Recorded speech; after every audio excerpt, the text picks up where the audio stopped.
নমস্কার বন্ধুরা, নতুন স্বাদের রান্নাঘরে আপনাদের অনেক স্বাগত। তো আজকে আবারও অনেক দিন পর একটা নতুন ধরনের রেসিপি নিয়ে আপনাদের সামনে চলে এসেছি। তো এখন তো শীতকাল, আর শীতকাল মানেই তো পিঠে পুলি।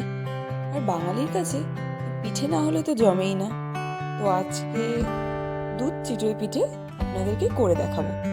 চিতই পিঠের আর এক নাম কাঁচি পোড়াও বলা যায়।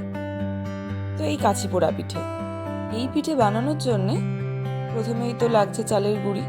আর এই চালের গুঁড়োটা কিন্তু মেশিনে কোটা চালের গুঁড়ো।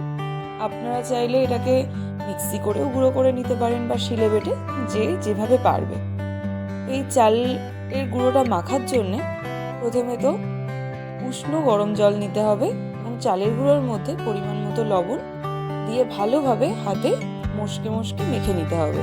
এই মাখার পরেই কিন্তু পিঠেটা ফোলা নির্ভর করছে। খুব ভালোভাবে মাখতে হবে। দেখুন এখানে ব্যাটারের থিকনেসটা বোঝা যাচ্ছে। পাতলাও করা যাবে না, আবার খুব গাঢ়ও করা যাবে না, তাহলে কিন্তু এই পিঠেটা ভালো হয় না। এরপর আমরা একটা মাটির সরাতে পিঠেটা করব, বা এটাকে কিন্তু সরা পিঠেও বলা চলে। আর এটা কিন্তু কাঠের জালেই করা হচ্ছে, আমরা এখানে গ্যাসের কোনো রকম ইউজ করিনি। আপনারা চাইলে করতে পারেন। তো উনুনে প্রথমে সরাটা বসিয়ে দিয়ে খুব ভালোভাবে গরম করে নিতে হবে।